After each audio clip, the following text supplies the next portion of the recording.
Shalom, gimana kabarnya Pak? Puji Tuhan, luar biasa hari ini.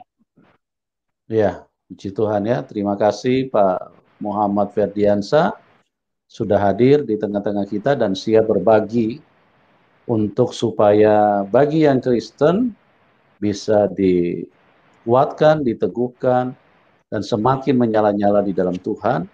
Tetapi Amin. yang non-Kristen bisa melihat Tuhan yang disaksikan, Tuhan yang benar, supaya siapapun Anda, jikalau Anda mau mengalami keselamatan, karena Tuhan Yesus berkata, akulah jalan kebenaran dan hidup. Tidak ada seorang pun yang sampai kepada Bapa, kecuali melalui aku. Nah, seperti yang saya katakan tadi, Amin. Amin. bahwa beliau ini istilahnya cukup paham ya dengan agamanya yang sebelumnya, karena beliau sempat belajar di pesantren. Nah, bagaimana kuasa Tuhan telah mengubahkan kehidupannya, kita akan dengarkan secara langsung dan juga kita akan lihat aniaya-aniaya yang diterima saat beliau menerima Tuhan Yesus sebagai Tuhan dan Juru Selamat.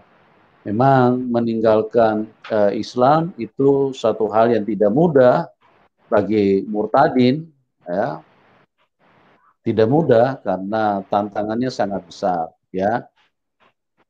Ini yang kita akan dengar supaya kita bisa diberkati, ya, dan kita bisa dikuatkan dan iman kita semakin luar biasa dan semakin dahsyat.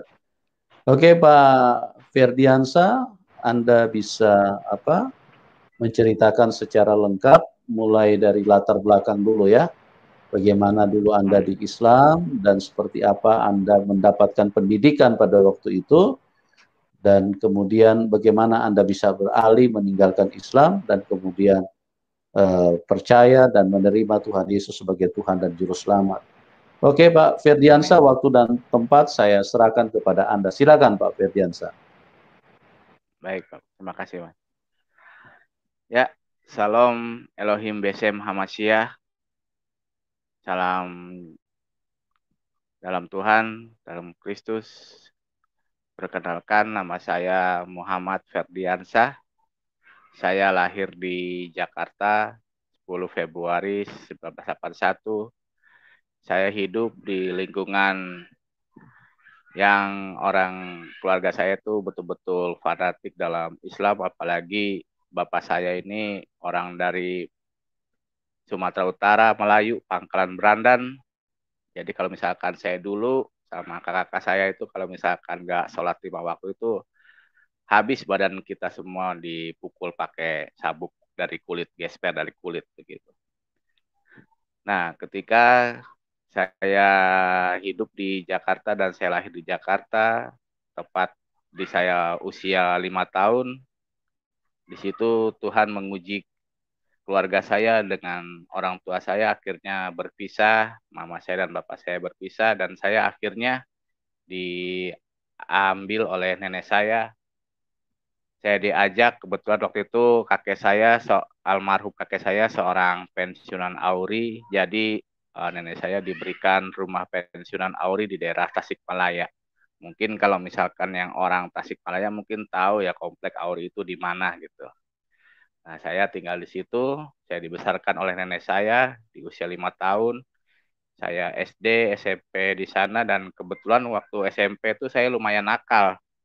Sekolah aja saya kadang-kadang 1 bulan tuh cuma 2 kali masuk masuk sekolah SMP itu waktu itu. Jadi karena kenakalan saya, ya karena pergaulan, akhirnya nenek saya memutuskan untuk memasukkan saya di pesantren, di pondok pesantren. Akhirnya saya dikirim ke pondok pesantren di daerah Pamijahan. Waktu nama pondok pesantrennya itu Pondok Pesantren Salafiyah Al Karomah, dan sampai sekarang puji Tuhan pesantrennya masih berdiri dan masih ada dan masih hidup juga kiainya gitu.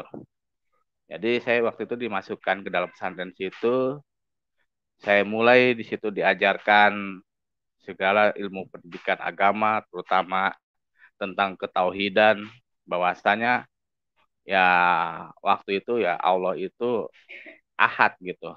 Karena memang sepengetahuan dari keyakinan kami ya Allah itu adalah Ahad, satu, Esa, dan tidak ada dua ataupun tiga begitu. Begitu yang kita ajarkan. Nah, ketika sepanjang perjalanan saya untuk menjalani pendidikan pondok pesantren tersebut, sampailah pada puncaknya di situ di pondok pesantren saya itu kitab terakhir untuk pengajian para santri yaitu kitab kuning itu bernama Kitab Hikam. Jadi mungkin kalau misalkan pemirsa dari yang muslim atau yang pernah pesantren mungkin tahu kitab kuning hikam itu kitab untuk mempelajari ilmu apa. Nah, ketika saya dan santri-santri lainnya ingin naik kepada tingkatan itu, kita waktu itu yang dispesialkan untuk masuk ke kelas hikam itu ada 5 orang.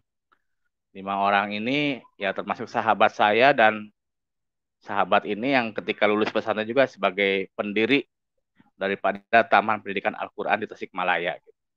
Jadi ketika saya dan 4 orang teman saya ini ditugaskan, disuruh untuk tirakat. Tirakat itu dalam artian mendekatkan diri kepada Allah lebih khusyuk lagi gitu, lebih khusyuk lagi. Jadi kita disimpan di dalam kamar, kita di situ cuman hanya makan, maksudnya sahur, puasa, buka puasa, sholat 5 waktu, mengaji, zikir, dan sholat-sholat sunat lainnya gitu. Jadi ketika pada malam ketiga, pas malam terakhir saya untuk memasuki malam terakhir, saya waktu itu sehabis saya sholat tahajud dan sholat istikharah waktu itu, saya ketika itu sedang zikir waktu itu. Yang saya zikirkan itu waktu itu kalimat ya Rahman ya Rahim ya Rahman ya Rahim gitu, sampai akhirnya saya tidak sadar saya tertidur. Dan ketika tidur saya diberikan mimpi. Waktu itu saya mimpi seolah-olah saya itu mau sholat zuhur ke masjid. Dan ketika saya sampai mau masuk setelah saya melewati pintu gerbang masjid, di jalan tersebut saya lihat ada 3 orang. 3 orang keluar dari masjid. Nah, 3 orang ini yang tengah ini orangnya itu wajahnya itu ditutupi oleh cahaya gitu. Ditutupi oleh cahaya, jadi terang benderang. Saya juga, padahal ini siang-siang, tapi kok wajah orang ini kok bercahaya begitu. Nah, ketika saya berpas-pasan dengan ketiga orang ini mau keluar, saya mau masuk ke masjid, tapi ketika pas-pasan saya beri salam sama yang sebelah kanan. Saya bilang, Assalamualaikum Pak, saya mau tanya, itu yang tengah siapa ya Pak ya? Lalu yang sebelah kanan ini bilang, ya Waalaikumsalam, yang tengah ini adalah Isa Al-Masih begitu. Nah, maksudnya Isa Al-Masih, saya langsung berikan salam, Assalamualaikum warahmatullahi wabarakatuh. Lalu beliau juga langsung menjawab, Waalaikumsalam warahmatullahi wabarakatuh. Lalu ketiga orang ini ya keluar lagi gitu. Dan ketika saya mau masuk masjid, tersadar saya bangun karena kedengaran suara ajan sholat subuh. Jadi saya terbangun waktu itu. Nah, ketika terbangun setelah sholat subuh, ya kita mengaji. Lalu pagi-paginya saya ketemu dengan kiai saya. Kalau di daerah saya tuh kalau kiai itu panggilannya itu mama. Jadi saya tanya, Mama, Mak, ini saya tadi malam mimpi begini, Mak. Ketemu dengan 3 orang, begini. Lalu kiai saya terdiam. Lalu nggak lama beliau ngomong gitu, kamu nanti pada umur 30 tahun ada sesuatu perubahan yang terjadi dalam diri kamu, dan kamu juga bakal kaget, dan kamu juga nggak akan pernah menyangka kalau kamu bakal berubah seperti itu. Nah, waktu itu saya pikirannya, oh mungkin saya ini mau jadi seorang kiai besar atau penceramah besar atau pendakwah besar gitu, atau dai atau apapun, atau sukses dalam pemikiran saya waktu itu seperti itu. Tidak ada pemikiran saya bakal menjadi seperti sekarang gitu. Jadi ya saya aminkan saja waktu itu. Ya mudah-mudahan Ustadz mohon doanya saja gitu. Nah, akhirnya selang waktu kita tamat pesantren dan kita semua udah lulus dengan teman saya ini. Dan teman saya ketika itu teman saya ini berada posisinya di kampung yang daerah dari Ciamis, Banjar. Nah, di Banjar itu ada satu kampung yaitu kampung teman saya. Jadi kita melihat di situ tidak ada anak-anak kecil ini tidak pernah, maksudnya tidak ada tempat pengajian yang dekat-dekat mereka begitu. Akhirnya kita 5 orang sepakat ini kita ngobrol sama ketua DKM masjid di sana, kita usulkan untuk membangun taman pendidikan Al-Quran khusus buat anak-anak. Gitu. Dan puji Tuhan, ketika itu langsung di ACC dan saya langsung ngurus surat-suratnya, saya sendiri yang ngurus surat-suratnya, jadi segala surat izin taman pendidikan itu saya yang ngurus semua gitu. Jadi untuk masalah lapangan tuh teman-teman saya ini percayakan saya karena katanya saya tuh jago ngomong katanya gitu. Jadi saya mengusulkan ke Bandung, waktu itu saya ke Pusdai Bandung, akhirnya terbitlah surat izin untuk pendirian TPA di daerah Banjar di sana. Nah, ketika kita rintis semuanya, ya puji Tuhan 1-2 bulan kita berjalan, itu di Banjar itu kita langsung 3 bulan itu menjadi TPA maksudnya paling heboh lah, paling heboh dalam artian kita waktu itu bisa dapat santri sekitar 1.000 santri, anak-anak santri, dan itu dari berbagai kampung. Kita juga sebagai guru juga kaget begitu kenapa bisa jadi seperti ini, dan ya puji Tuhan kita mendidik semua anak-anak di situ dan kita selalu menanamkan mereka juga ketauhidan, mengajarkan semua ketauhidan tentang tata ibadah semuanya kita ajarkan semua. Dan akhirnya setelah selang beberapa tahun saya pengen kembali ke Jakarta.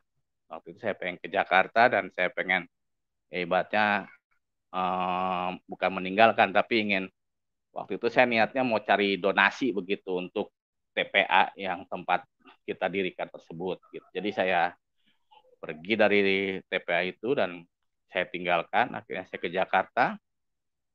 Ternyata sampai di Jakarta Tuhan berkata lain gitu. Saya bukannya cari donasi untuk TPA yang saya dirikan, saya rintis sama teman-teman saya tersebut, tapi malah roh nakal saya nih muncul lagi gitu. Jadi saya nih di Jakarta tuh ya saya yang ngamen, saya ibaratnya pokoknya hidup di jalanan lah begitu. Nah, ketika saya sedang hidup di jalanan, tiba-tiba saya kok kepikiran, kayaknya ngerantau ke Surabaya enak nih gitu. Akhirnya saya ngumpulin duit, udah ada duit buat ongkos ke Surabaya, udah saya langsung pergi ke Surabaya waktu itu. Ketika saya pergi di Surabaya, ya saya di sana ibaratnya tidur di terminal sama di stasiun Wonokromo. Saya waktu itu saya tidur di emperan stasiun Wonokromo itu semalam. Terus di masjid di daerah Ketingtang deket kampus apa UNESA, Universitas Negeri Surabaya, UNESA. Di situ 2 hari, dan ketika saya sedang tidur di stasiun Wonokromo, ada satu ya orang bapak-bapak, dia menawarkan saya untuk tinggal di rumahnya dan kerja. Ya saya waktu itu ya puji Tuhan sekali gitu, maksudnya saya dapat kerjaan, dapat tempat tinggal, dapat makan gratis pula. Akhirnya udah pas saya mau. Akhirnya saya dibawa ke rumah bapak tersebut di daerah Nginden Inten dekat gereja Betani. Jadi saya waktu itu di situ kebetulan bapak ini punya usaha restoran namanya restoran Seri, dan itu restoran non halal. Jadi setiap hari itu kerjaan saya tuh cuman menggoreng lemak babi sebanyak 10 atau sampai 15 kilo per harinya gitu. Jadi saya goreng dulu supaya si lemak babinya ini jadi minyak gitu untuk dijadikan bahan campuran makanan Chinese food, karena waktu itu kan restorannya Chinese food. Nah, saya iseng-iseng waktu itu ketika sedang goreng-goreng, iseng-iseng nyobain, Pak. Saya iseng-iseng nyobain, saya bilang enak gitu. Maksudnya hanya dagingnya kok enak gitu ya. Maksudnya akhirnya udah dari situ saya bodo amat lah, yang diharamin kan ibaratnya waktu itu saya pemikiran saya nih, yang diharamkan babinya, ini kan dagingnya mah nggak apa-apa, babinya haram, dagingnya mah halal gitu. Saya ngomong kayak gitu aja, saya makan makan makan enak ternyata. Nah, ketika saya di situ mulai saya diajarkan masak. Saya pertama kerja di bapak tersebut. Bapak Anto ini saya kerja sebagai tukang cuci piring, ya bersih-bersih, ngepel apa semuanya, saya serabutan di situ. Lalu naik lagi ke helper koki. Lalu ketika itu ya mungkin Bapak Anto melihat saya ada talenta untuk masak, jadi diajarkan saya masak. Dan ya puji Tuhan 3 bulan saya langsung menguasai masakan Chinese dan saya langsung naik jadi koki. Dan ketika serang 6 bulan 6 bulan saya langsung ketemu dengan salah satu customer yang biasa datang ke sana. Kebetulan beliau itu manajer daripada hotel Aston di Kupang. Jadi saya ditawarkan, Mas, kalau Mas mau nggak ngerantau ke Kupang NTT? Saya bilang, wah, saya bilang kalau masalah ngerantau sih Pak jangan tanya, saya mah siap aja kemana aja, yang penting diongkosin, saya bilang kayak gitu. Ya, ya udah kalau gitu nanti kita kontak-kontakan. Akhirnya kita kontak-kontakan. Akhir awal 2018 akhirnya saya terbang ke Kupang dengan beliau dan saya masuk di hotel di lokal di sana yang di bawah naungan dari Aston tersebut. Jadi saya mulai kerja di sana tahun 2018 tahun 2008 saya masuk ke Kupang tahun 2008 waktu itu. Dan akhirnya selang berapa bulan saya ketemu ya Nona di sana, Nona Air Mata, dan akhirnya saya memutuskan untuk menikah dengan dia. Ya puji Tuhan dalam pernikahan itu kita dikaruniai tiga orang anak.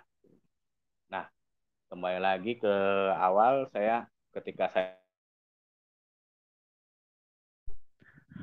lalu pada satu malam itu saya mimpi gitu, mimpi karena kebetulan waktu itu saya itu kayak model ya mungkin karena orang Jawa datang ke NTT, penyakit yang biasa kena itu pasti ya malaria gitu. Jadi ketika waktu itu saya kena penyakit malaria dan memang pikiran saya itu waduh saya bakal mati nih, saya bakal mati nih. Jadi pikiran saya itu yang ada tuh saya bakal mati begitu karena sakit tersebut.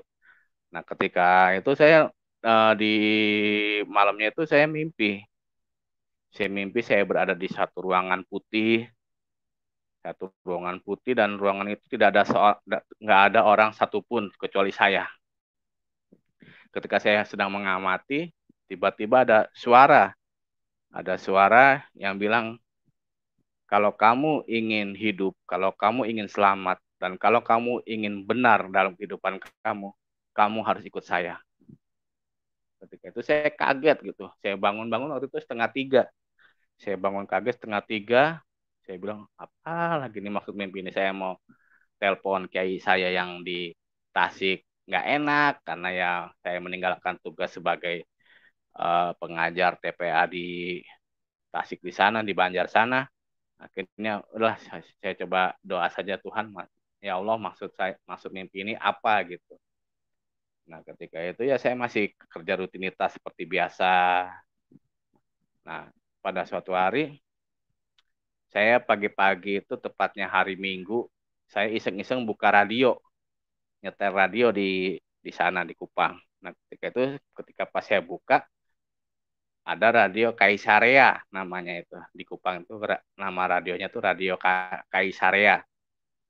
Nah, ketika saya sedang mendengarkan itu, tiba-tiba pendetanya ini sedang khotbah dan nggak lama dia bilang, Alkitab berkata, akulah jalan dan kebenaran dan hidup. Tidak ada seorang pun yang datang ke surga kecuali melalui aku. Wah, saya bilang, wah ini kayaknya nyambung nih maksudnya sama mimpi saya gitu. Nah, saya langsung di situ hati saya ini mulai pengen mengenal siapa ini gitu. Akhirnya saya mulai kembali buka lagi Al-Quran. Saya waktu di Kupang memang saya tidak punya. Akhirnya saya pergi ke Gramedia, saya beli Al-Quran terjemahan. Jadi saya mulai buka-buka lagi gitu. Lalu saya sambil membuka-buka, saya sambil berdoa, Tuhan tolong berikan saya petunjuk, tolong berikan saya petunjuk ya Allah. Karena saya nggak mau nih mati masuk neraka gitu. Saya ini paling apa sih? Saya walaupun tampang sangar begini, maksudnya kalau misalkan masalah mati itu saya pikiran tuh, wah masuk neraka nih gitu. Karena ya memang sepanjang apa kan kiai saya waktu saya di pesantren tuh harus kita nih sholat benar-benar sholat 5 waktu nih jangan pernah tinggal, puasa itu jangan pernah tinggal. Nah, karena kan kemarin saya waktu saya nakal itu saya sholat waktu juga masih ya belang jarang-jarang Senin Kamis lah. Makanya pikiran saya itu kalau wah kalau mati saya meninggal nih, mati ini masuk masuk neraka ini. Belum lagi tersiksa di kubur, ditajak lagi man roh buka, man kita buka. Wah, ribet lagi saya bilang gitu. Akhirnya saya mencoba nih menggali karena saya pengen selamat nih dunia akhirat gitu. Akhirnya saya menggali, lalu saya di situ ketika pertama saya buka Alkitab Injil waktu itu saya meminjam dari teman saya non Muslim di Kupang. Saya buka dan ketika saya iseng-iseng buka, saya main buka-buka acak aja karena kan saya nggak tahu. Maksudnya susunan kayak sekarang nih misalkan Yohanes berapa, saya mah main bukanya main buka ketemulah ya ayat tersebut gitu. Bahwasanya di situ saya waktu itu kayaknya buka surat Wahyu, yang surat Wahyu di situ yang berkata akulah Alfa dan Omega gitu. Nah, saya langsung ingat, wah ini kok kayaknya saya pernah baca Al-Hadid gitu. Al-Hadid itu berkata huwal awalu wal akhiru. Dialah yang awal dan yang akhir gitu. Lalu saya meresapi kalimat daripada Al-Quran ini, kok kenapa bahasanya itu kok huwa awalu wal akhiru. Dialah. Kenapa bukan aku? Ternyata jangan-jangan Allah ini mau ngasih tahu bahwasanya dia itu ya bertunjuk kepada Nabi Isa. Waktu itu pemikiran saya gitu. Lalu saya buka lagi Al-Quran. Saya waktu buka halaman pertama di Al-Baqarah yang dikatakan zalikal kitabul la raiba fihi hudalil muttaqin. Gitu. Yang artinya sesungguhnya kitab itu tidak ada keraguan-raguan sedikit pun bagi orang-orang yang bertakwa. Lalu saya lihat lagi, saya baca pelan-pelan lagi zalikal kitabu. Artinya sesungguhnya kitab ini. Lalu saya nginget lagi perasaan dulu waktu saya belajar Nahwu Sorob. Nahwu Sorob itu ilmu kitab yang mempelajari tentangnya tata baca cara Al-Quran. Saya harusnya kan bahasanya itu kitabi, kalau artinya itu kitab ini. Tetapi kok artinya kitabu. Aturan artinya itu kitab itu. Berarti kan kitab itu adalah kitab yang selain daripada Al-Quran ya. Kitab apalagi kalau misalkan yang bukan dari Al-Quran ya kecuali ya Injil sama Taurat. Lalu saya mulai di situ gimana ya? Langsung saya ini kayak goyang gitu. Saya goyang. Lalu saya ketemu lagi surat Maryam berkata bahwasanya Isa Al-Masih itu diciptakan dari firman, dari firmannya. Lalu saya kembali berenung gitu. Ini kalau misalkan Isa diciptakan dari firmannya, ibaratnya Isa itu terjadi fayakun atas firman Allah, atas suaranya Allah gitu. Berarti Isa Al-Masih itu dengan Allah tuh menyatu. Kenapa saya waktu itu bisa mempunyai pikiran seperti itu? Ya, saya kembali mengambil logikanya begini, saya dengan suara saya itu menyatu, tidak pernah berpisah. Dan orang bisa mengenal saya lewat suara saya aja. Contohnya, istri saya bisa kenal saya lewat suara saya. Misalkan saya nelpon istri saya, halo mah, mama lagi ngapain? Ya, istri saya langsung tahu gitu, oh ini suara suami saya gitu. Berarti uh, orang bisa mengenal saya dari suara saya gitu. Lalu saya berpikiran, berarti saya bisa kenal dengan Allah yang sebenarnya dari Isa Al-Masih. Ya karena apa? Karena Allah dengan Isa Al-Masih itu satu. Karena Isa Al-Masih itu ya suaranya Allah, firmannya Allah. Saya bilang langsung pikir-pikir, waduh Tuhan, ya Allah, apakah ini yang benar-benar ini suatu perubahan yang bakal terjadi di diri saya gitu. Ya karena dari situ saya mulai, waduh, jangan-jangan, bukan jangan-jangan, tapi memang Isa itu adalah Tuhan itu sendiri. Karena apa? Karena Tuhan dengan firman itu tidak pernah berpisah waktu pemikiran saya. Lalu saya membuka lagi, membaca lagi. Saya buka lagi, iseng baca kitab, tek, buka lagi, ketemu lagi ayat. Pada mulanya adalah firman. Dan firman itu bersama-sama dengan Allah. Dan Allah adalah, dan firman itu adalah Allah itu sendiri. Saya bilang, wah, ini benar-benar saya harus istikharah ini. Saya benar-benar harus sholat, benar-benar sholat doa yang nggak main-main ini. Karena saya nggak mau ibaratnya saya mati ini dalam keadaan kalau kata uh, yang sekarang tuh suul khotimah gitu. Saya nggak mau mati dalam keadaan suul khotimah. Saya pengen ya ibaratnya saya sengsara di dunia, jangan sampai saya sengsara di akhirat lah. Saya pemikiran seperti itu waktu itu. Jadi udah saya mulai di situ mulai terus berdoa dan belajar membuka Alkitab dan akhirnya suatu saat ya saya memutuskan untuk ikut Tuhan Yesus. Tetapi ketika saya ingin ikut Tuhan Yesus, saya kembali lagi ketemu dengan surat Al-Baqarah. Di situ ada Al-Quran membilangkan bahwasanya sibgoh Allah itu lebih mulia, lebih bagus, dan lebih suci. Lalu saya mengingat lagi mempelajari sibgoh itu ternyata artinya dimandikan, ditenggelamkan gitu. Jadi kalau mungkin kata bahasa Alkitabnya adalah baptis, tapi kalau kata bahasa Al-Qur'an itu adalah sibgoh. Sibgotullah, sibgohnya Allah tuh lebih bagus. Ternyata ditenggelamkan oleh Allah tuh lebih bagus. Akhirnya saya di situ mencari gereja yang ibaratnya yang dia membaptis secara ditenggelamkan atau dengan bahasa sekarang bahasa yang umumnya itu di Islam gitu. Akhirnya saya mencoba ke suatu gereja di Kupang di sana. Gereja di Kupang di sana, uh, saya mengutarakan waktu itu, Pak, saya ingin dibaptis. Dan ternyata Bapak ini kenal saya gitu. Maksudnya tahu saya, tapi saya nggak kenal Bapak ini. Bapak ini tahu saya karena saya ini selain saya kerja di hotel di Aston sebagai tukang masak, saya ini seorang guru ngaji privat Wakapolres dan Wakapolda sama Kabak Ops Polda di Kupang, di NTT. Dan beliau juga tahu saya ini akrab dengan orang-orang di Departemen Agama di Kabak Islam gitu. Jadi mereka juga apa ya agak segan begitu untuk membaptis saya di sana, takutnya nanti gereja, maksudnya beliau ini gimana-gimana dengan mereka karena di sana sebenarnya di Kupang itu toleransi itu sangat kental sekali gitu. Jadi saling menjaganya itu masih kental. Jadi akhirnya oleh pendeta ini saya direkomendasikan untuk ke dibaptis di daerah Keva Menanu waktu itu.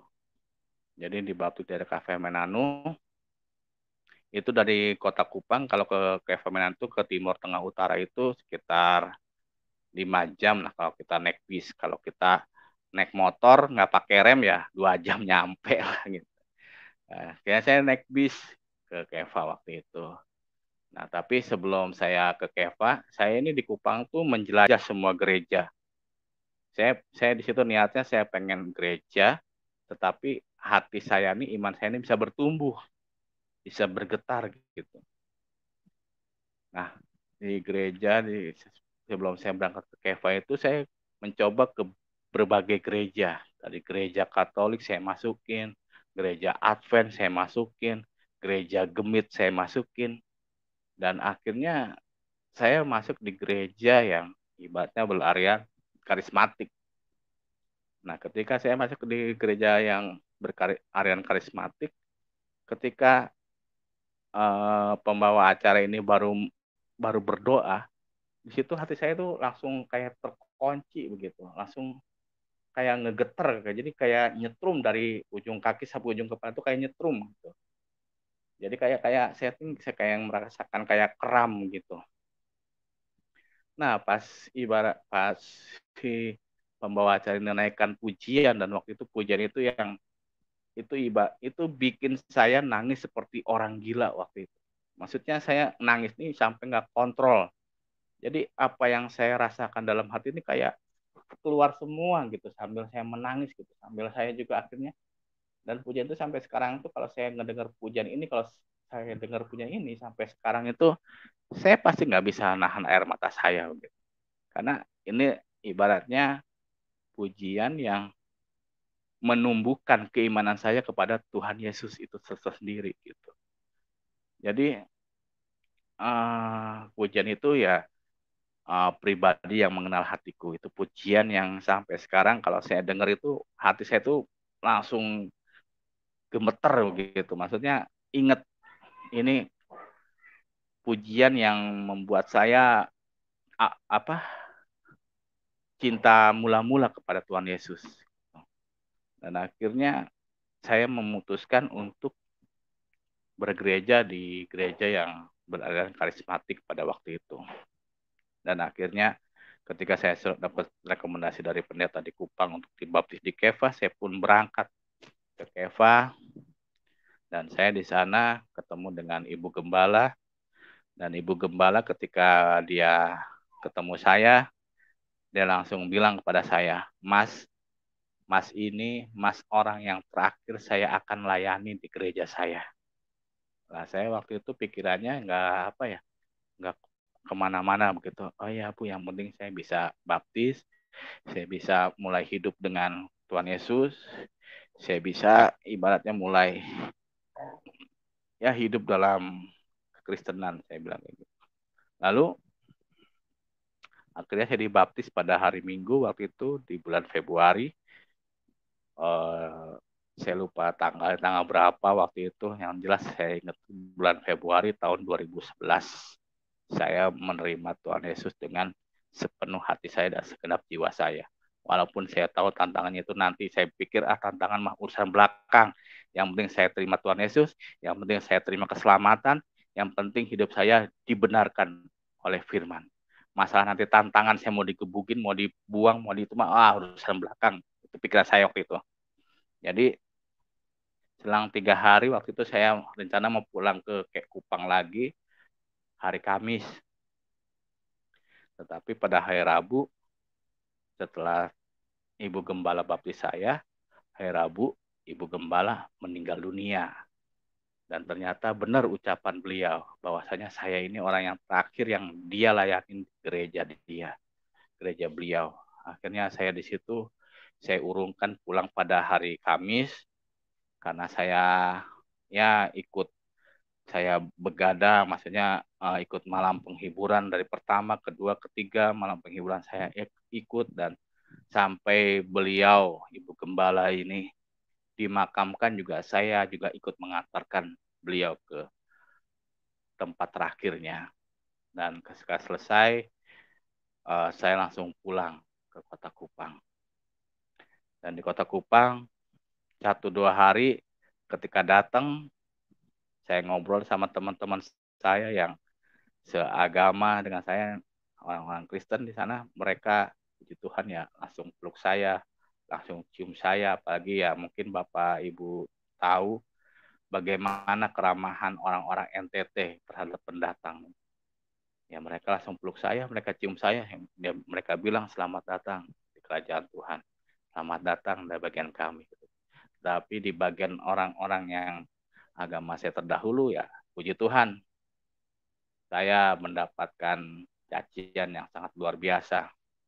Dan ketika itu saya juga tidak tahu siapa yang tembuskan saya ini bisa dibaptis di Keva ini, saya tidak tahu. Tiba-tiba nama saya itu tembus, orang-orang kantor agama di sana tahu gitu, apalagi ketua paguyuban, karena saya di Kupang tuh bergabung dengan paguyuban orang-orang Sunda, itu paguyuban Mangle di situ namanya. Nah, di situ ketika saya waktu itu mau berangkat kerja, mau berangkat kerja, di tengah jalan saya ketemu dengan orang-orang yang saya kenal, ya orang-orang Sunda sih, orang Sunda sama orang-orang Jawa di sana. Nah, ketika itu apa? Saya ini dikasih tahu, Mas, dipanggil sama ini gitu. Beliau itu ketua paguyuban di sana gitu. Dipanggil sama bapak ini gitu. Saya bilang mau apa, nggak tahu, katanya ada perlu. Ternyata pas saya ikut dengan mereka, saya dibawanya bukan ke rumah ketua paguyuban, tapi dibawa ke rumah. Kalau di sana tuh daerah Tofa ya, kalau di Kupang tuh mungkin, kalau ada orang Kupang mungkin tahu daerah Tofa. Itu saya dibawa dalam ke rumah situ, dan di situ pas saya masuk ke dalam rumah tuh sudah banyak orang-orang yang pakai sorban baju-baju putih begitu. Langsung pas saya masuk tuh saya langsung dikunciin dari depan. Saya langsung dikunciin dari depan, lalu di situ keluar satu orang. Dia bilang, ini nih orang ini nih, darahnya ini halal untuk kita minum nih. Saya dalam hati, wah mati dah saya nih di sini gitu. Dalam pikiran waktu saya masih pikiran-pikiran dunia gitu. Wah mati nih saya nih kayak gitu. Nah lalu habis saya di situ ditampar, diludahin sampai ya maksudnya habis lah pokoknya, saya sampai diludahin, ditampar semua itu. Saya bilang, Tuhan kalau misalkan saya harus mati sekarang di sini, saya siap. Tetapi Tuhan harus tahu, saya pengen lebih dalam lagi kenal dengan Tuhan Yesus. Jadi saya mohon Tuhan, tolong saya dan bukakan saya jalan keluar. Waktu itu saya habis dimaki-maki, saya dibentak-bentak, dimaki-maki, semuanya keluar semua. Ya mungkin kalau Bapak Ibu tahu, ya orang NTT kalau misalkan maki-maki orang tuh tahu lah bagaimana mulutnya gitu. Nah akhirnya saya waktu itu ketika selesai berdoa minta petunjuk Tuhan, saya bilang, tiba-tiba saya refleks mau buang air kecil gitu. Oh kayak mau buang air kecil gitu, saya bilang gitu. Saya bilang ke Bapak ini, saya minta izin dulu, nggak apa-apa Bapak, kalau misalkan saya kawal saya aja, karena waktu itu beliau tuh mau datengin satu imam, yang nggak tahu imam siapa, katanya dia lagi dalam perjalanan gitu. Nah akhirnya ketika saya ke kamar mandi ke belakang, saya lihat nih di belakang tuh ada pintu gerbang terbuka, dan saya lihat di sana tuh sekitar kesannya lagi tuh banyak perumahan-perumahan, ya banyak perumahan-perumahan gitu. Akhirnya sudah saya dalam hati, dalam nama Tuhan Yesus saya pergi kabur terus. Ya puji Tuhan, saya langsung pas keluar dari gerbang, tukang ojek lewat datang gitu ya. Udah saya naik ojek aja langsung. Kayak saya langsung datang pulang ke mes saya di Kupang. Nah, di situ saya merasa benar-benar ikut Tuhan Yesus itu nggak pernah mudah. Bahkan yang saya paling ingat sampai sekarang, yang saya paling ingat perkataan teman-teman seperjuangan saya yang waktu ngerintis kita membangun TPA itu.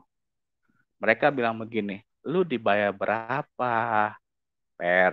Lu digaji, lu dikasih mobil apa, lu dikasih harta berapa, kok lu mau masuk Kristen? Nah, saya bilang, saya tegaskan sampai sekarang, saya menjadi Kristen itu bukan karena harta.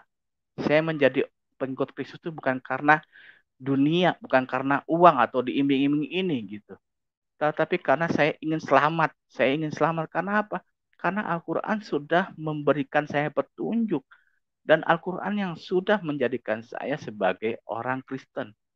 Dan Al-Quran sendiri yang sudah menunjukkan bahwasanya Isa itu adalah Allah itu sendiri. Karena apa? Karena dalam surat Maryam, Isa itu diciptakan dari firman-Nya, perkataannya. Allah dengan ucapannya, dengan kalimatnya itu tidak pernah berpisah. Kita bisa mengenal Allah, kita bisa mengenal Tuhan, ya dari suaranya gitu. Makanya Isa itu adalah firman Allah. Dan ketika kita apa ingin mengenal Allah dan kita ingin hidup dengan kerajaan Allah, ya berarti kita harus melalui Isa gitu. Dan gak ada lain jaminan nabi-nabi dari Nabi A sampai M itu gak ada jaminan kecuali Nabi Isa, yaitu Tuhan Yesus itu tersendiri gitu. Dari zaman Nabi Adam, Idris, Nuh, Soleh, Ibrahim, Ishak, Yakub sampai Muhammad, itu nggak ada jaminan. Karena di Al-Quran itu cuma menuliskan Isa yang diciptakan dari firman-Nya yang jadi, yang kun. Firman Allah kun, jadilah Isa. Jadi kalau misalnya saya meyakini, kalau saya memilih Tuhan Yesus sebagai juru selamat saya nggak salah. Karena apa? Karena Isa itu firman Allah, dan Isa itu adalah Allah itu sendiri. Nah, lepas dari situ, saya lepas dari cengkraman dari orang-orang yang bersorban itu. Besok paginya saya datengin lagi rumah itu sama teman-teman saya. Rumahnya udah kosong, nggak ada orang. Saya langsung aneh gitu. Kok begini ya gitu.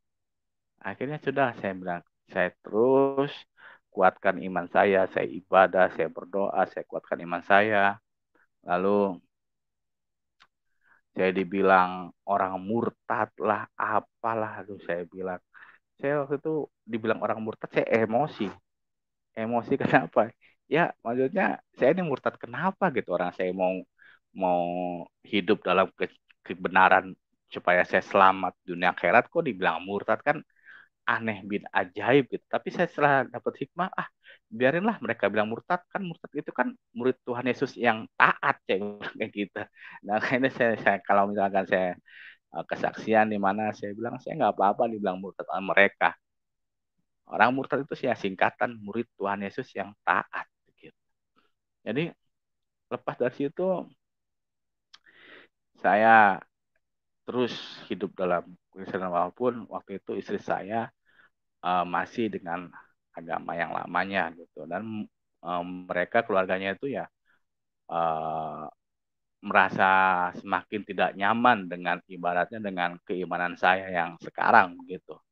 Akhirnya keluarganya yang memutuskan meminta saya untuk bercerai dengan istri saya waktu itu. Dan waktu itu saya sudah dikaruniai anak, 3 orang anak di situ. Di situ saya mulai bimbang gitu, saya mulai ragu. Di situ Tuhan benar-benar menguji keimanan saya. Lu mau pilih keluarga atau mau pilih aku, kata Tuhan, mungkin seperti itu. Ya, Tuhan Yesus itu benar-benar ngepres keimanan saya nih, ngepres keimanan saya. Kamu mau pilih keluarga kamu atau kamu mau pilih keselamatan? Lalu di situ saya mulai goncang, saya terus berdoa. Lalu ketika saya sedang selesai berdoa, teman saya bilang, "Per, ingat Tuhan pernah berjanji, satu orang kamu selamatkan, maka sisi rumah akan diselamatkan oleh Tuhan." Lalu saya situ berpikir gitu, ingat, kamu menjadi sekarang orang Kristen ini, kata teman saya waktu itu ada dua alasan kenapa kamu menjadi orang Kristen sampai sekarang. Lalu saya tanya, emang alasannya apaan? Yang pertama, Tuhan Yesus sudah pilih kamu. Karena apa? Karena Tuhan Yesus itu nggak sembarangan. Ibaratnya menjadikan orang itu menjadi muridnya. Gitu. Jadi di dalam diri kamu tuh ada talenta yang terbesar. Walaupun orang cacat sekalipun, walaupun ada orang buta sekalipun, kalau misalkan Tuhan melihat ada talenta yang luar biasa dalam hidupnya, Tuhan akan memilih kamu. Tuhan akan memilih dia. Lalu saya bilang, ya mungkin juga ya. Tuhan memilih saya. Mungkin saya ada talenta yang saya belum sadar gitu. Apa talenta saya sebenarnya? Sehingga Tuhan milih saya. Ya contohnya kita milih pilkada, ya kita lihat, wah ini orangnya bener kali ini, kita pilih lah gitu. Mungkin seperti itulah. Jadi yang kedua, kenapa kamu bisa jadi orang Kristen? Yang kedua, selain Tuhan milih kamu, ada orang Kristen yang mendoakan kamu supaya kamu selamat. Itu langsung saya ingat gitu. Waduh, dulu nih saya pernah nyakitin teman-teman saya yang orang Kristen. Saya pernah bilang, ngapain sih lu nyembah Tuhan? Masa Tuhan cuma pakai celana kain kolor doang begitu, terus disalib lagi gitu-gitu. Saya dulu pernah begitu, seperti itu ucapan saya pada orang Kristen sebelum saya menerima Tuhan Yesus. Saya dulu sering menghina juga. Jangan-jangan teman saya yang mendoakan saya. Atau ada orang yang mendoakan saya. Atau bisa-bisa teman kerjaan saya juga mendoakan saya. Pokoknya ya, saya bersyukur aja lah. Sampai sekarang Tuhan sudah menyelamatkan saya. Nah, ketika itu saya mulai mengambil keputusan, oke, nggak apa-apa. Saya ibaratnya kehilangan istri, harus pisah dengan istri saya dan anak saya harus pisah.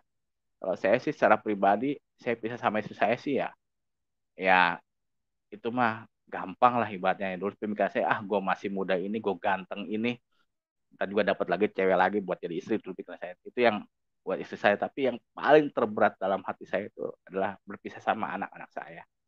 Itu yang saya bikin goncang. Tapi saya selalu dikuatkan oleh teman saya. Kalau Tuhan sudah menyatukan kamu dengan anak-anak kamu, nggak ada orang seorang pun yang dapat misahin kamu sama anak kamu. Nggak ada. Karena Tuhan sudah menyatukan kamu, itu tuh darah daging kamu. Tuhan nggak akan pernah misahin kamu sama anak kamu. Gitu. Pasti nanti Tuhan bakal buka jalan, Tuhan juga pasti bakal menyelamatkan anak-anak kamu.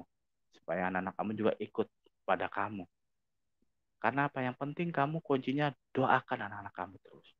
Doakan. Akhirnya sudah saya kuatkan hati saya terima. Ya pisah dengan anak istri saya. Nah ketika kita sudah resmi bercerai,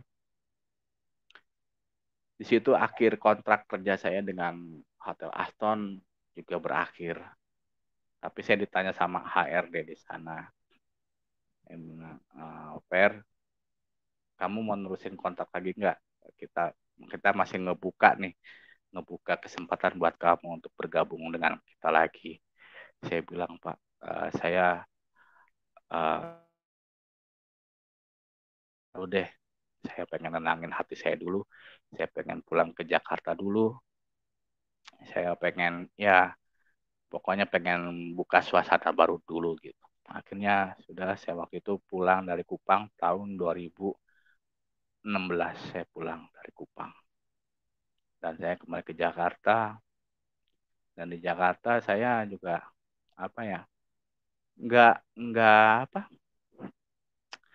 nggak putus gitu. Maksudnya Tuhan Yesus Tuhan tuh bener-bener nguji banget iman saya gitu. Maksudnya kamu nih bener-bener pengen setia sama aku apa enggak gitu.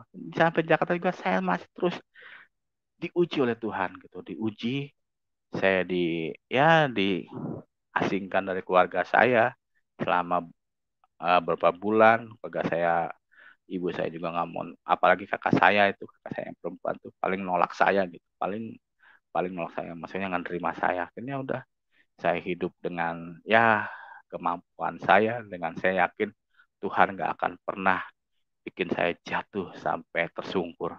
Tuhan pasti akan angkat saya. Saya terlalu imani itu dan saya selalu beribadah. Akhirnya saya sering ikut-ikut pelayanan, ikut-ikut kesaksian-kesaksian seperti itu. Dan puji Tuhan, Tuhan tuh semakin menguatkan saya. Dan pada akhirnya saya tetap hidup sebagai tukang masak. Dan ketika tahun 2000, pokoknya saya masak itu terus kerja, tapi saya terus berdoa sama Tuhan, walaupun di dalam pekerjaan saya itu selama kehidupan saya itu selalu diuji masalah gitu, uji tekanan-tekanan dari sini, dari keluarga, dari orang lain, terutama dari teman-teman saya gitu. Teman-teman saya yang di Tasikmalaya itu udah 100% mutlak nggak mau kenal sama saya sampai sekarang. Sampai sekarang saya kemarin coba video call, saya dapat temannya dari Facebook, saya coba video call, nggak pernah diangkat. Dan sampai sekarang mereka nggak pernah nerima saya. Sampai sekarang. Dan walaupun saya tahu tempat Taman Pendidikan Al-Quran yang saya dirikan dengan 4 orang teman saya ini sampai sekarang tuh masih ada dan masih berdiri sampai sekarang. Dan Bapak Ibu yang perlu tahu, lagu Mars Taman Pendidikan Al-Quran tuh saya ciptakan dan sampai sekarang mereka masih nyanyikan gitu. Makanya saya walaupun saya ditolak, tapi nggak apa-apa lah, lagu ciptaan Mars TPA saya masih dinyanyiin gitu. Tapi ya puji Tuhan lah, bagi saya sih itu nggak penting, karena saya mencari itu bukan mencari dunia, saya pengen mencari keselamatan. Karena bagi saya dunia itu cuman ibaratnya tempat ladang kita untuk bekal kita untuk hidup di yang abadi, yaitu di kehidupan yang kedua. Akhirnya saya seperti itu, saya ngontrak di Jakarta, walaupun ya kalau saya boleh akui keluarga saya ya maksudnya hidup orang yang berada gitu. Tapi saya, karena saya ditolak, diasingkan, dan mereka juga nggak mau kenal saya, ya saya tetap yang penting saya nggak pernah ninggalin Tuhan lah. Tuhan Yesus itu buat saya itu luar biasa lah. Dan yang saya paling paling saya apa ya, paling saya nggak pernah ingkari itu, Tuhan Yesus tuh selalu menolong kita tuh tepat pada waktunya gitu.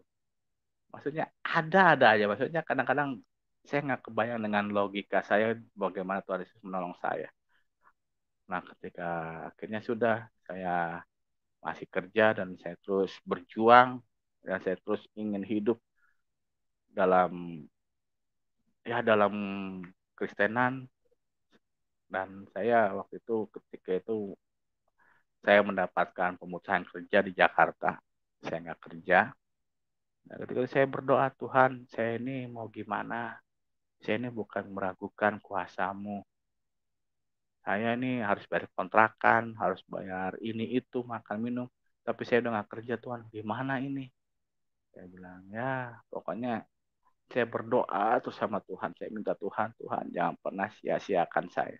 Jangan pernah tinggalin saya. Jangan pernah bikin saya jatuh. Jangan pernah bikin saya dipermalukan oleh orang-orang. Karena saya percaya orang yang mengikut Tuhan Yesus tidak pernah dipermalukan. Dan saya percaya itu sampai sekarang.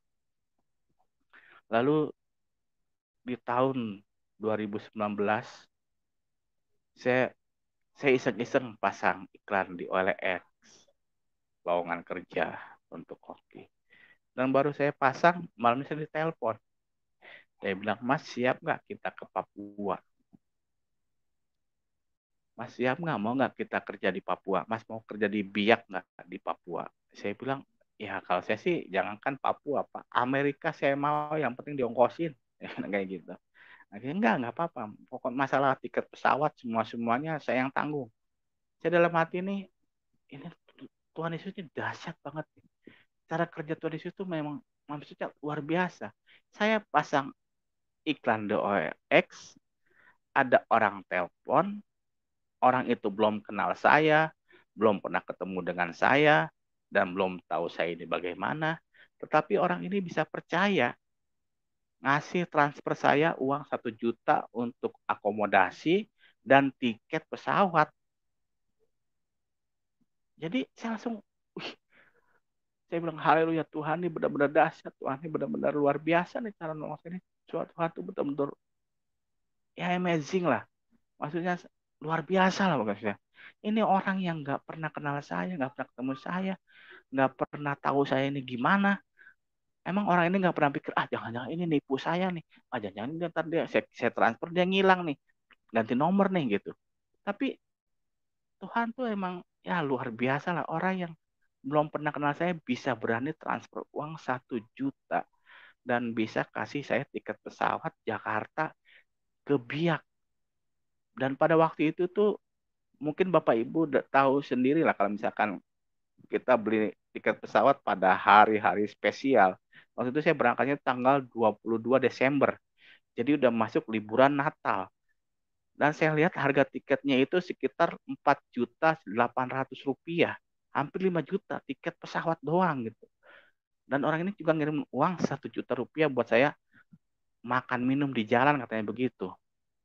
Nah, ini maksudnya, wih Tuhan nih benar-benar nolong saya nih, benar-benar luar biasa. Ini udah saya dalam nama Tuhan Yesus saya berangkat.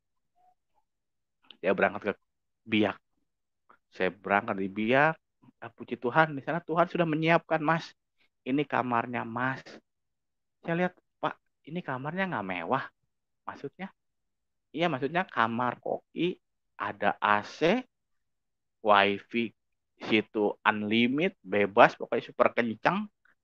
Wah, saya bilang Tuhan emang benar-benar luar biasa. Saya bilang Tuhan Yesus itu emang benar-benar dahsyat.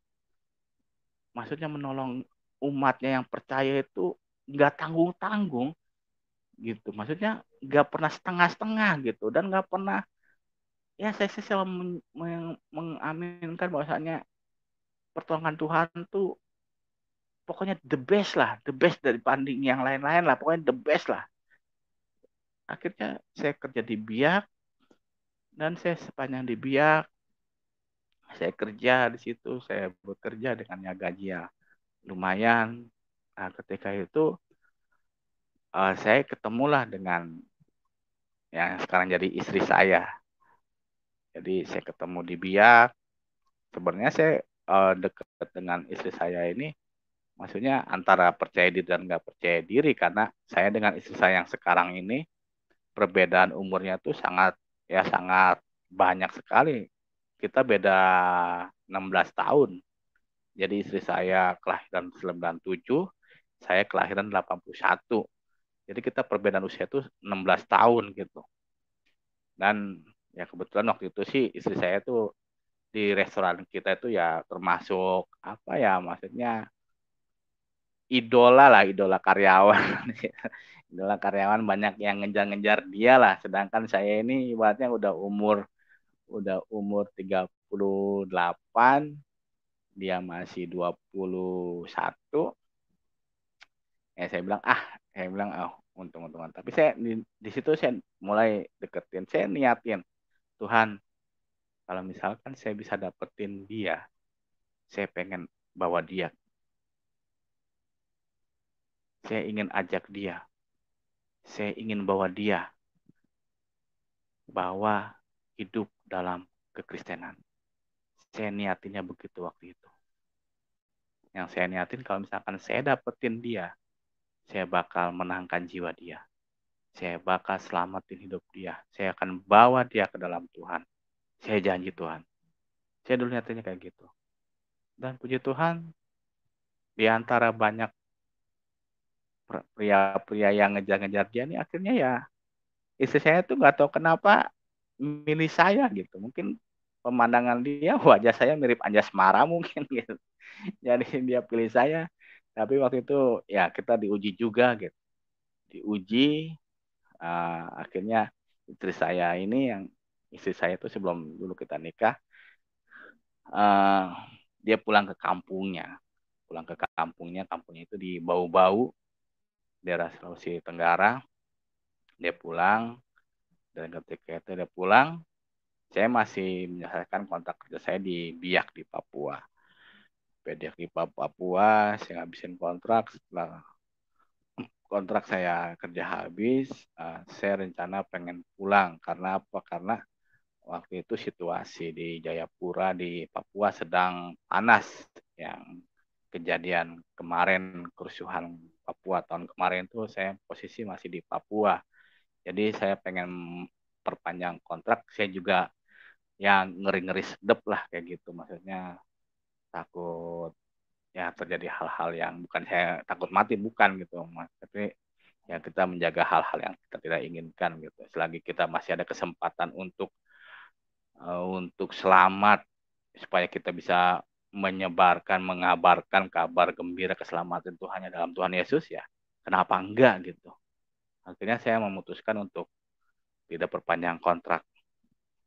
Nah, ketika itu saya mau pulang ke Jakarta, tapi saya bilang ke bos saya yang di Biak, saya pengen pulang pakai kapal laut saja gitu. Sambil saya telepon ke ya ya istri saya, dulu waktu itu belum jadi istri saya. Jadi saya bilang, kamu mau ikut saya apa enggak? Kalau kamu mau ikut saya ke Jakarta, saya tunggu kamu di pelabuhan Bau-Bau. Ya dia waktu itu, istri saya itu posisi keadaan tuh sudah tunangan dengan orang di sana gitu, sudah tunangan gitu. Bahkan dia juga udah rencana bulan depan mau menikah dengan orang sana. Lalu saya bilang sama sama istri saya bilang, kalau kita jodoh, kalau Tuhan sudah mempersatukan kita, nggak ada orang pun yang bisa memisahkan kita. Di situ saya tetap saya utarakan ya, saya Tuhan kalau misalkan ini wanita ini ikut saya bakal bawa dia ke dalam Tuhan. Saya janji Tuhan, saya pasti akan bawa dia. Saya akan bawa dia dalam keselamatan. Lalu sampai kapal saya berangkat sudah mendekati pelabuhan Bau-Bau, dia nih saya masih ya maksudnya iya kayak gitu aja. Tapi ketika jam setengah 2 malam kapal saya sandar di Bau-Bau, itu saya tuh apa ya, kakinya dia itu tadinya dia nggak mau ikut saya gitu, tapi dia nggak tahu kenapa kakinya tuh katanya tuh nggak bisa diem, pengennya tuh jalan ke pelabuhan gitu. Jadi seolah kakinya tuh ada yang narik gitu, kakinya tuh ada yang narik dia gitu. Akhirnya sudah, dia akhirnya jam setengah 2 dia ke pelabuhan, naik ojek ke pelabuhan dan saya jemput di bawah. Dan kebetulan saya waktu itu memang saya sudah beli karcis buat dia di Biak tuh, saya udah beli karcis buat dia memang gitu. Tapi saya di situ saya apa, untung-untungan, maksudnya ini tiket dia ikut ya, saya ini maksudnya hoki, kalau misalnya ikut ya anggap aja inilah saya ini apa, buang sia lah kayak gitu saya niatnya. Nah puji Tuhan istri saya ikut ke Jakarta, dan kita akhirnya ya waktu itu kita baru apa ya, menikah secara bawa tangan dulu. Waktu itu saya ngikutin alur dia dulu deh gitu, maksudnya yang penting saya bisa menyelamatkan ya. Saya sih waktu itu ngambil pelajarannya dari Rasul Paulus aja lah, apabila kita berada di tengah-tengah orang yang berhukum Yahudi ya kita ikutlah, berlakulah seperti orang. Yang penting niat saya pengen menyelamatkan dia, pengen menangin jiwa dia. Akhirnya sudah, kita di situ, dan di situ keluarga dari istri juga nggak tinggal diam. Begitu banyak orang-orang pintar di daerah Sulawesi sana yang ingin mensantet kita, mengguna-gunai kami dengan kuasa gelap, dengan ilmu hitam. Tapi saya langsung tantang, saya bilang silakan kalian pakai orang sebanyak apapun, tapi saya punya Tuhan yang melindungi saya, gak bakal tembus ilmu kalian ke saya. Puji Tuhan sampai sekarang, walaupun ya waktu itu ada goncangan-goncangan, akhirnya Tuhan tetap melindungi kita. Tuhan Yesus tetap ibaratnya selalu menjaga kita, selalu menjaga saya dan istri saya. Dan akhirnya puji Tuhan setahun saya menikah dengan istri yang sekarang, baru tahun kemarin, tahun 2021, kami berdua dikaruniai anak laki-laki tepat pada tanggal 14 Februari pas hari Valentine. Ya, kami sudah dikaruniai anak satu laki-laki. Tetapi ya puji Tuhan, kado terindah pernikahan saya dengan istri itu ada 2 tahun kemarin dan ini. Kado yang pertama, ketika Natal tahun 2020, saya lagi diam-diam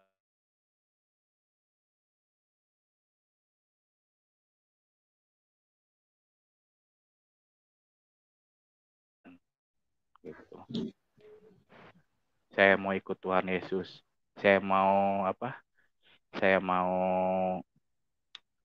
ke gereja kata gitu. Lah saya di situ saya kaget gitu. Saya kaget, ini kamu bener nggak? Kamu ngomong kayak gini gitu. Bener Bi, Mama mau ke gereja. Akhirnya saya waktu itu, saya masih kerja di daerah Cinere waktu itu. Akhirnya saya pinjam motor, saya ajak istri saya ke gereja di Fatmawati. Dan di sepanjang saya lihat, istri saya itu mulai merasakan ya sentuhan dari jamahan Roh Kudus. Di situ saya merasakan, dia merasakan ada jamahan begitu. Dan ketika pulang saya tanya gitu, kamu mau perasaan kamu gimana tadi ke gereja? Dia diem aja gitu. Terus terus saya tanya lagi, emang kamu bener mau ikut Tuhan Yesus? Nah, dia masih diem aja, mas, dia nggak mau jawab gitu. Dan ketika waktu itu ya tepat di bulan Januari dia langsung membulatkan, Abi, Mama mau positif, mau ikut Tuhan Yesus, Mama mau dibaptis. Di situ saya bilang, Tuhan, ini kado yang terindah. Berarti Tuhan, saya benar-benar udah ibaratnya nepatin janji saya. Saya sudah janji sama Tuhan, saya sudah nazar sama Tuhan, kalau saya bisa dapetin wanita ini, saya bakal bawa dia dalam Tuhan Yesus. Dan hari ini Tuhan jawab semuanya.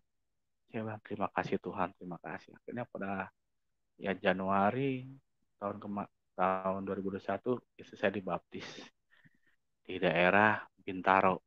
Waktu itu di gereja Bintaro. Nah, puji Tuhan, sampai sekarang ketika istri saya terima baptis, sebelumnya saya bilang, siap enggak? Kalau ikut Tuhan Yesus itu kita tuh akan diuji, kita harus pikul salib, mah. Kita harus pikul salib semuanya, kita harus merasakan apa yang kita rasakan. Kekecilan di situ kan. Jadi kalau ya, halo.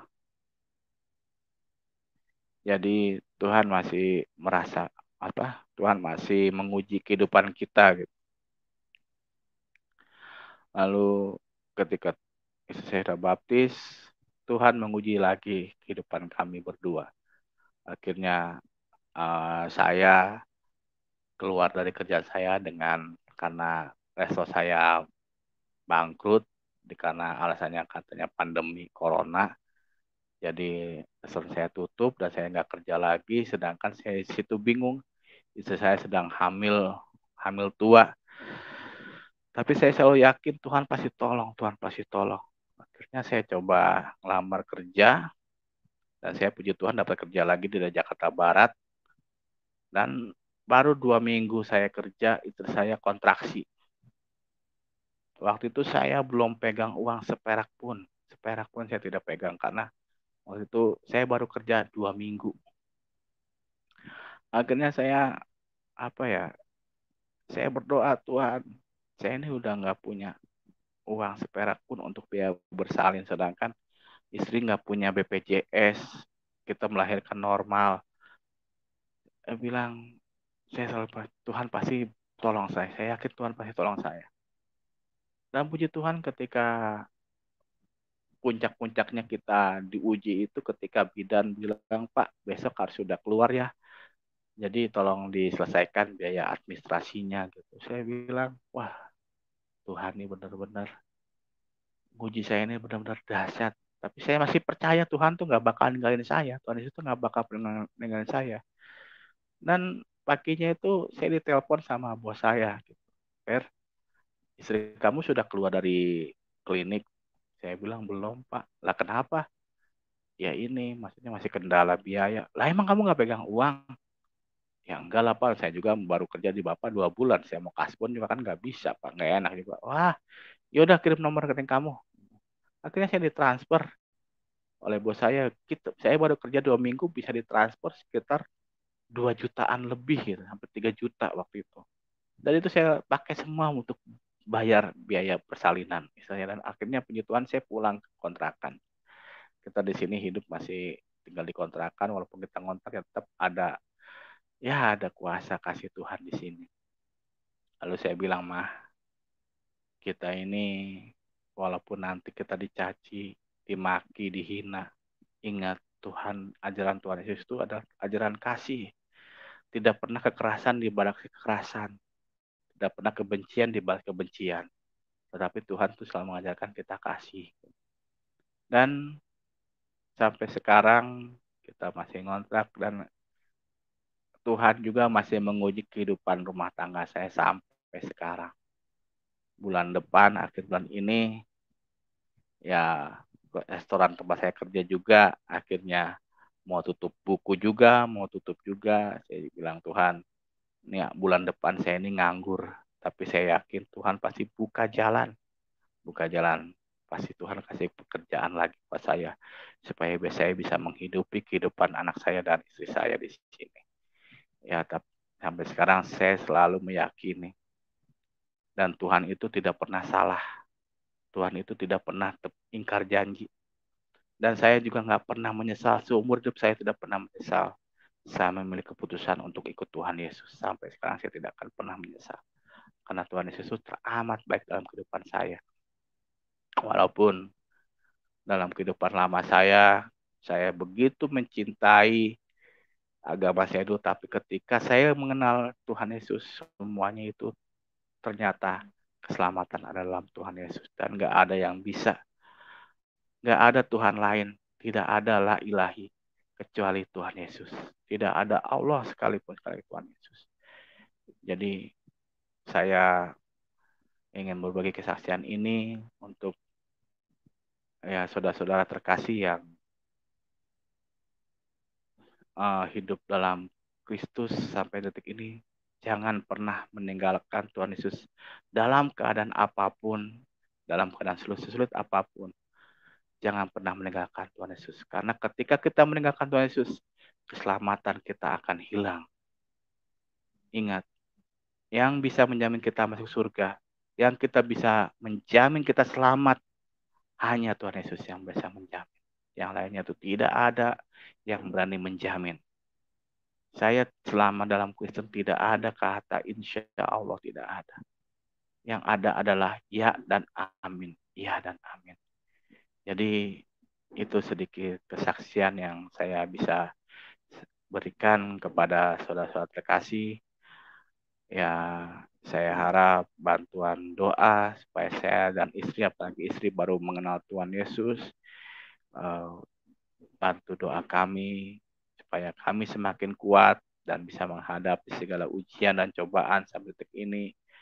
Dan kami berdua sudah memutuskan sampai mati kami akan tetap setia kepada Tuhan Yesus. Itu saja yang bisa saya dapat berikan kesaksian pada malam hari ini. Terima kasih buat Bapak Pendeta Yusuf yang telah memberikan saya kesempatan. Terima kasih, Tuhan Yesus memberkati. Haleluya, puji Tuhan.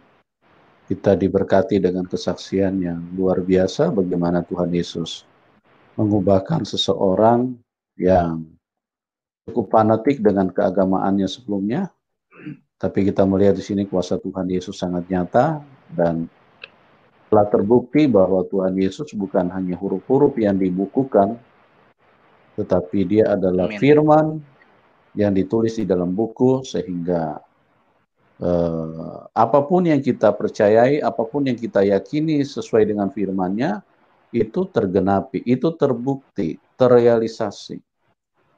Milikilah Tuhan yang memberi bukti, Tuhan yang memberi kenyataan daripada apa yang ditulis di dalam bukunya, di dalam firman-Nya. Ya, jangan sampai kita memilih Tuhan yang huruf-huruf, yang akhirnya tidak terbukti sama sekali bahwa dia adalah Tuhan, sehingga itu justru mendatangkan malapetaka di dalam kehidupan manusia, karena manusia pasti tidak akan selamat, ya, manusia pasti akan masuk di dalam penghukuman, di dalam neraka. Jangan sampai Anda terlambat. Oleh sebab itu, kenalilah siapa Tuhan yang benar, dan datanglah, terimalah dia, dan berjalanlah bersama dengan Tuhan agar hidupmu bisa diselamatkan.